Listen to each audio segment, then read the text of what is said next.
देश के chief justice Chandrachud को एक आईएएस ने कैसे चौंकाया था? आईएएस अफसर ने सीजेआई चंद्रचूड़ से क्या पूछ लिया था? चीफ जस्टिस चंद्रचूड़ जिंदगी भर वो सवाल क्यों नहीं भुला पाए? I, Dhananjay Yashwant Chandrachud, having been appointed as Chief Justice of the Supreme Court of India, Bharat के मुख्य न्यायाधीश धनंजय यशवंत चंद्रचूड़ जीवन के जिस मुकाम पर हैं, वहां तक हर कोई नहीं पहुंच पाता। करियर की शुरुआत वकालत की प्रैक्टिस से करने वाले चीफ जस्टिस डीवाई चंद्रचूड़ जीवन में सफलता की सीढ़ियां भी तेजी से चढ़ते गए।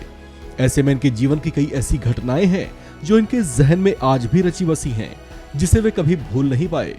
शायरी और कविताओं में खास रुचि रखने वाले देश के चीफ जस्टिस का अंदाज इनके जजमेंट में भी दिखाई देता है। ये अपने सेंस ऑफ ह्यूमर और गजब की हाजिर जवाबी के लिए भी खूब जाने जाते हैं, जिसे इनके करीबी और इनके पुराने कलीग बीच बीच में शेयर किया करते हैं। इसी तरह की घटना कभी चीफ जस्टिस चंद्रचूड़ की कलीग रही वकील मानसी चौधरी ने भी अपने एक ब्लॉग में शेयर की थी।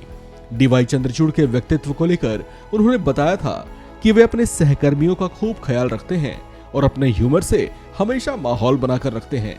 उसी दौरान का एक किस्सा जो जस्टिस चंद्रचूड़ ने उन लोगों को सुनाया था, उसे साझा करते हुए एडवोकेट मानसी चौधरी ने बताया कि ये बात उस समय की है जब चंद्रचूड़ इलाहाबाद हाईकोर्ट के मुख्य न्यायाधीश हुआ करते थे। ऐसे में उन्हें किसी सरकारी कार्यक्रम में मुख्य अतिथि के तौर पर आमंत्रित किया गया था। इलाहाबाद हाईकोर्ट के तत्कालीन चीफ जस्टिस चंद्रचूड़ समय के बहुत पाबंद हुआ करते थे, लिहाजा वे बताए गए समय पर ही वहां पहुंच गए, जबकि अमूमन होता यही रहा है कि मुख्य अतिथि हमेशा कुछ देर से ही पहुंचते रहे हैं। लेकिन समय के पाबंद जस्टिस चंद्रचूड़ के शायद समय से पहुंचने का अंदेशा किसी को नहीं था। उनकी अगवानी और स्वागत की जिम्मेदारी उस कार्यक्रम में एक वरिष्ठ आईएएस अफसर को दी गई थी, जो शायद इस आशा में थे कि चीफ जस्टिस के साथ उनका पूरा लाव लश्कर भी आएगा। लेकिन जैसा उन्होंने सोचा था वैसा हुआ नहीं। जस्टिस चंद्रचूड़ उस कार्यक्रम में सादगी से पहुंचे। उनके पहुंचने पर उस आईएएस अफसर को ऐसा लगा कि यह शख्स शायद जस्टिस चंद्रचूड़ का सचिव होगा। लिहाजा उस आईएएस अफसर ने माथे पर शिकन लिए हुए उनसे ये पूछा कि जस्टिस चंद्रचूड़ कहाँ हैं और वो कब तक आएंगे।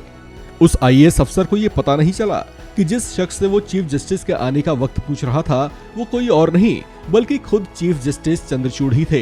यानी राज्य के जिस वरिष्ठ आईएएस अफसर को चीफ जस्टिस के स्वागत की जिम्मेदारी दी गई थी, वो चीफ जस्टिस को पहचानता ही नहीं था। उसके ऐसे सवाल पर चीफ जस्टिस चंद्रचूड़ ने भी मजे लिए और कहा कि वे अभी पीछे आ रहे हैं। ऐसा कहकर वे कार्यक्रम हॉल के भीतर घुस गए, जबकि स्वागत में खड़ा आईएएस अफसर उन्हें देखने बाहर सड़क पर चला गया। बाद में जब उसे इस बारे में पता चला तो उसे बड़ी शर्मिंदगी महसूस हुई। जीवन का ये वाकया सुप्रीम कोर्ट के चीफ जस्टिस डीवाई चंद्रचूड़ आज तक भुला नहीं पाए हैं। अपने साथियों के साथ इसका जिक्र कर वे आज भी जोर से ठहाका लगा देते हैं। डीवाई चंद्रचूड़ देश के 50वें मुख्य न्यायाधीश हैं। इनके पिता वाईवी चंद्रचूड़ भी देश के चीफ जस्टिस रहे हैं। इनका कार्यकाल 10 नवंबर 2024 तक रहेगा। इस खबर में फिलहाल इतना ही। बाकी अपडेट्स के लिए बने रहिए वन इंडिया हिंदी के साथ।